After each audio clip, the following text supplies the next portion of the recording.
सदन का चौथा दिन। छत्तीसगढ़ विधानसभा के मानसून सत्र का चौथा दिन आज है, जो कि हंगामेदार रहा।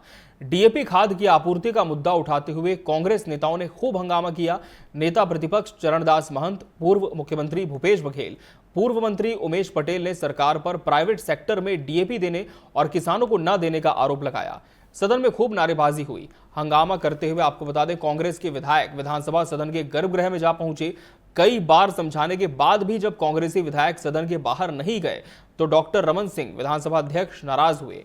उन्होंने कहा कि 25 साल से जो परंपरा चली आ रही है, इसे तोड़ने का काम प्रतिपक्ष के लोग कर रहे हैं। यहां संसदीय परंपराओं की धज्जियां उड़ाई जा रही हैं। इसके बाद डॉक्टर रमन सिंह ने सदन की कार्यवाही को स्थगित कर दिया। हालांकि 5 मिनट बाद सदन की कार्यवाही फिर से शुरू हुई। तो सदन का आज चौथा दिन है और इसमें काफी हंगामा देखने को मिला। नेता प्रतिपक्ष चरणदास महंत ने सदन के चौथे दिन किन विषयों को उठाया, क्या कुछ कहा है, आपको सुनाते हैं। आज पहली बार जो निर्णय हुआ है उसके बारे में तो हम अध्यक्ष की आसंदी पर कुछ नहीं कर सकते, मगर हम ये कह देना चाहते हैं कि हम 100 बार निलंबित हो जाएं, 100 बार हमको दिन भर से आप निष्कासित कर दो, मगर किसानों के लिए जो लड़ाई कांग्रेस लड़ रही है, जो लड़ाई हम सब लोग मिलकर लड़ रहे हैं, वो लड़ते रहे हैं, लड़ते रहेंगे। आपके न द्वारा निष्कासन की चिंता है, न आपके द्वारा हम लोगों को यहाँ से भगाने की चिंता है, न हम लोगों को अपना विधायक पद खोने की चिंता है। हमारा सर्वस्व छत्तीसगढ़ के किसान के लिए सुरक्षित है। तो छत्तीसगढ़ के किसानों की बात की चरणदास महंत ने, लेकिन वित्त मंत्री ओपी चौधरी ने क्या कुछ कहा, इस पर आपको सुनाते हैं।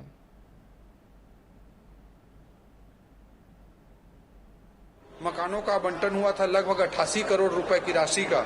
अभी जो नया ओटीएस हम लोगों ने मार्च 2025 में लॉन्च किया है, उसमें मात्र 4 महीने में लगभग 1000 मकान आवंटित हो चुके हैं और 147 करोड़ के मकान आवंटित हुए हैं। तो ओटीएस को काफी अच्छा प्रतिसाद मिला है। तो मकानों को लेकर वित्त मंत्री ओपी चौधरी ने जानकारी दी। एक विषय नहीं, कई विषय हैं जो सदन में लाए जा रहे हैं। लगातार इस पर चर्चा भी हो रही है, लेकिन चौथा दिन किस तरह से अहम है जनता से संबंधित चर्चाओं के लिए, ये जानने के लिए रुख कर लेते हैं सीधे हमारे न्यूज एडिटर मोहन तिवारी जी का, जो छत्तीसगढ़ विधानसभा से हमारे साथ लाइव इस समय जुड़े हुए हैं। मोहन जी, विधानसभा की कार्यवाही का आज चौथा दिन, काफी हंगामेदार शुरुआत, क्या कुछ अहम आज की इस पूरी कार्यवाही में अभी तक की प्रक्रिया में देखने को मिला है? आज का दिन विपक्ष के उस आक्रामक रवैये का रहा जो कि आज दिन भर चर्चा का विषय रहेगा, क्योंकि आज प्रश्नकाल में ही विपक्ष ने अपने तेवर दिखाए। सबसे पहले खाद बीज का जो मुद्दा है वो उठा। उसमें बार बार विपक्ष का यही आरोप था कि पूरे प्रदेश में किसानों को खाद की कमी झेलनी पड़ रही है और सरकार ने जितनी खाद चाहिए उतनी अब तक उपलब्ध नहीं कराई है। हालांकि मंत्री का इसमें बार बार जवाब आता रहा कि खाद की जरूर वैश्विक रूप से कमी है, यानी विश्व में ही अगर खाद नहीं है तो हम कैसे उपलब्ध कराएंगे, लेकिन उसके विकल्प तैयार किए गए हैं और जो उपलब्धता है उसके हिसाब से पहले 80% से करीब 60% की जो आपूर्ति है वो सरकारी समितियों में की गई है और बाकी 30% करीब जो खाद है वो निजी क्षेत्रों में दी गई है। और यही विवाद का विषय रहा कि निजी क्षेत्रों में खाद क्यों उपलब्ध कराई गई जबकि सरकारी क्षेत्रों में कमी बनी हुई है। ये कांग्रेस का आरोप था, इस पर तनातनी हुई, जमकर हंगामा हुआ। कांग्रेस के सदस्य जवाब से संतुष्ट नहीं हुए, कार्यवाही 2 बार स्थगित करनी पड़ी। फिर जाकर वेल में जाकर उन्होंने, कांग्रेस के सदस्यों ने प्रदर्शन किया। प्रदर्शन इतना ज़्यादा उग्र हो गया कि अध्यक्ष को, सारे जो विधायक वेल में जाकर प्रदर्शन कर रहे थे उन्हें निलंबित करना पड़ा, लेकिन उस निलंबन का भी कांग्रेस के सदस्यों पर असर नहीं पड़ा और उसके बाद भी नारेबाजी चलती रही और इस नारेबाजी के बीच ही प्रश्नकाल को पूरा करना पड़ा। लेकिन कार्यवाही इतनी ज़्यादा बाधित हो रही थी कि फिर से कार्यवाही को स्थगित किया गया। बातचीत करके रास्ता निकालने की कोशिश की गई, लेकिन रवैया इतना ज़्यादा कांग्रेस ने आक्रामक और अड़ियल रखा हुआ था जिसकी वजह से कांग्रेस ने इस बात को नहीं स्वीकार किया कि सत्ता पक्ष का जो जवाब है उससे वो संतुष्ट हो रहे हैं। और यही वजह है कि बाद में विधानसभा अध्यक्ष को कार्रवाई करनी पड़ी और दिन भर की कार्रवाई से कांग्रेस के सारे सदस्यों को निलंबित कर दिया गया है। यानी अब किसी भी कार्रवाई में आज दिन भर कांग्रेस के सदस्य भाग नहीं ले पा रहे हैं, तो ये एक बड़ी कार्रवाई थी। और अब तक का इतिहास रहा है छत्तीसगढ़ में 25 साल के विधानसभा का कि किसी भी प्रश्नकाल को बाधित नहीं किया गया है। प्रश्नकाल को विपक्ष चलने देता है, अपना विरोध जरूर जताता है, लेकिन कार्रवाइयां चलती रहती हैं। लेकिन इस बार प्रश्नकाल बाधित हुआ, इसलिए नाराजगी विधानसभा अध्यक्ष की ओर से व्यक्त की गई, कड़ी टिप्पणियां की गई। लेकिन कांग्रेस ने जैसे कि बाहर आके नारेबाजी भी की और बाहर बताया, उससे साफ है कि वो इस बात को स्वीकार करता है कि उन्होंने कार्रवाई को बाधित जरूर किया, लेकिन मसला किसानों का था, उनके खाद से संबंधित था। इसलिए इस बात को स्वीकार कांग्रेस कर रहा है कि उन्होंने जो है हंगामा किया है, नारेबाजी की है, और वो इसके लिए तैयार भी थे कि कार्रवाई उन पर हो।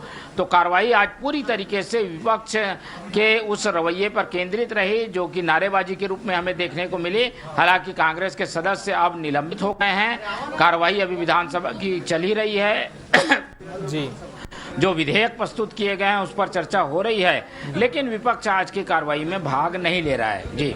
जी मोहन जी, क्या ये माना जाए कि कल जिस तरह से शुरुआती दौर में विपक्ष काफी आक्रामक था, लेकिन इसके बाद तेवरों में थोड़ी सी नरमी भी देखने को मिली थी, इस पर हमने चर्चा भी की थी, तो इसी वजह से क्या विपक्ष ने आज बहुत ज्यादा एग्रेशन दिखाने की कोशिश की सदन के भीतर? देखिए, ये भी एक वजह हो सकती है, लेकिन मुद्दा भी काफी अहम है। किसान सबसे बड़ा एक वर्ग है छत्तीसगढ़ का, पूरी अर्थव्यवस्था 70% किसानों पर केंद्रित है। ऐसे में किसानों से जुड़ा हुआ ये मसला था, इसमें कांग्रेस बैकफुट पर नहीं आ सकती थी। अगर वो वापस लौट जाते, कार्रवाई में भाग लेते, तो ये चर्चा का विषय भी ज्यादा नहीं बन पाता। इसलिए आज पूरा दिन जो है इसी मुद्दे पर चर्चा हो, इसी पर सारी चीजें केंद्रित हो, ये कांग्रेस की रणनीति थी। शायद इसलिए कांग्रेस ने ये कदम उठाया है। और कल के रुख के बाद कल जिस ढंग से आलोचना झेलनी पड़ी थी कांग्रेस को, तो उसे कंपलसेट भी करने की जरूरत थी। शायद इसलिए भी कांग्रेस का ये रुख रहा। भूपेश बघेल की कार्यप्रणाली पर भी सवाल उठाए गए सत्ता पक्ष के द्वारा। केदार कश्यप ने सदन में आरोप लगाया कि वो अराजकता फैलाने की कोशिश कर रहे हैं। तो आलोचना भी कांग्रेस को झेलनी पड़ी है, लेकिन कांग्रेस ने किसान के मुद्दे पर सख्त रुख दिखाया है और वही आज दिन भर चर्चा का विषय बना रहा है। हालांकि कार्रवाई में अभी तक कांग्रेस भाग अब नहीं ले पाएगी। जी बिल्कुल। अब मोहन जी, कल पर भी निगाहें होंगी क्योंकि कल इस 5 दिवसीय सत्र का अंतिम दिन है, जिसके बाद समापन हो जाएगा। किस तरह की तैयारियां सत्ता पक्ष ने भी की है इस पूरे प्रारूप को लेकर के, और कल किस तरह के हम कह सकते हैं औपचारिकताओं को पूरा होते देखा जा सकेगा सदन के भीतर? देखिए, कल कार्रवाई चलेगी नहीं चलेगी अभी इस पर संशय है, क्योंकि सरकारी कामकाज अगर आज ही सारे पूरे हो जाएंगे तो कार्रवाई कल के बजाय आज ही खत्म हो सकती है। हालांकि कल तक का समय निर्धारित है। अभी विधानसभा अध्यक्ष की जो व्यवस्था आएगी उससे काफी हद तक चीजें साफ होंगी। जी बहुत बहुत धन्यवाद मोहन जी आपका हमसे जुड़ने के लिए, इस पूरे विषय पर और दर्शकों को सदन का पूरा अपडेट देने के लिए। तो सदन का चौथा दिन काफी हंगामेदार रहा, जिसके बाद विपक्ष के विधायकों पर भी कार्रवाई हुई। हालांकि विपक्ष पहले से ही इस पूरी कार्रवाई के लिए तैयार था, ये कहा जा रहा है। तो छत्तीसगढ़ से आज हमने पहली खबर पर बात की, सदन का चौथा दिन और क्या कुछ था, इस पर पूरा अपडेट हमने आपको दिया।